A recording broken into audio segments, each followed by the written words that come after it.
இன்றைக்கி புதன்கிழமை ஆஃபீஸில் எல்லோரும் என்ன லஞ்ச் எடுத்துகிட்டு வந்தாங்கன்றது தான் இந்த வீடியோவில் பார்க்க போகிறோம். அமர்நாத் சார் லஞ்ச்லேருந்து ஸ்டார்ட் பண்ண போகிறோம். சார் வந்து மாம்பழமும் தேங்காய் சாதமும் எடுத்துகிட்டு வந்திருந்தார். நெக்ஸ்ட்டு பிருந்தா மேடமோட லஞ்ச் தான். பிருந்தா மேடம் வந்து இன்றைக்குமே டிஃபன் தான் எடுத்துகிட்டு இருந்தாங்க. ஆக்சுவலாக நேற்று தான் ஃபர்ஸ்ட் டைம் டிஃபன் எடுத்துகிட்டு வந்தாங்கன்னு சொல்லியிருந்தேன். அதை நிறைய பேர் நோட் பண்ணி சொல்லியிருந்தீங்க. சாரி, நான் அவங்க முன்னாடி எடுத்துகிட்டு வந்ததை நான் மறந்துட்டேன், அதனால தான் அப்படி சொல்லியிருந்தேன். உங்கள் எல்லாருக்குமே தேங்க்ஸ். அவ்வளோ டீட்டெயில்டாக நோட் பண்ணுவீங்க நான் எக்ஸ்பெக்ட் பண்ணல. ஆமாம், நேற்று வந்து சப்பாத்தி சன்னா எடுத்துகிட்டு வந்திருந்தாங்க. இன்றைக்குமே அவங்க டிஃபன் தான், இட்லியும் சாம்பாரும் எடுத்துகிட்டு வந்திருந்தாங்க. ஏன்னா அவங்க ஊரில் வந்து திருவிழா நடக்குது, அதனால கொஞ்சம் அப்படி தான் இருக்கும் அப்படின்னு சொல்லியிருக்காங்க. நெக்ஸ்ட் என்னோட லஞ்ச் தான்.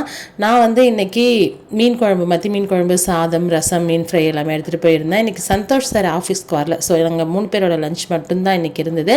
நெக்ஸ்ட்டு நம்மளோட சப்ஸ்கிரைபர் வைஷ்ணவி சிஸ்டர் ஹாய் சொல்ல சொல்லியிருந்தீங்க. ஹாய் சிஸ்டர், வீடியோ பார்த்துட்டிங்கன்னா மறக்காமல் கமெண்ட் பண்ணுங்கள்.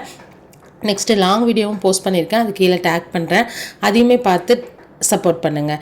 அது வந்து நேற்று நடந்தது தான், இன்னையோட வீடியோ கீழே நான் டேக் பண்ணியிருப்பேன். அப்படி தான் இருக்குது. அவ்வளோதான் ஃப்ரெண்ட்ஸ், இன்றைக்கி வீடியோ பிடிச்சிருந்தா லைக் பண்ணுங்கள், நம்ம சேனலை சப்ஸ்கிரைப் பண்ணுங்கள். மறக்காமல் நீங்கள் என்ன லஞ்ச் சாப்பிட்டீங்க அப்படின்றத கமெண்ட் பண்ணுங்கள். நான் இன்றைக்கி ஸ்நாக்ஸுமே எடுத்துகிட்டு போயிருந்தேன். பைனாப்பிள் கட் பண்ணி எடுத்துகிட்டு போயிருந்தேன்.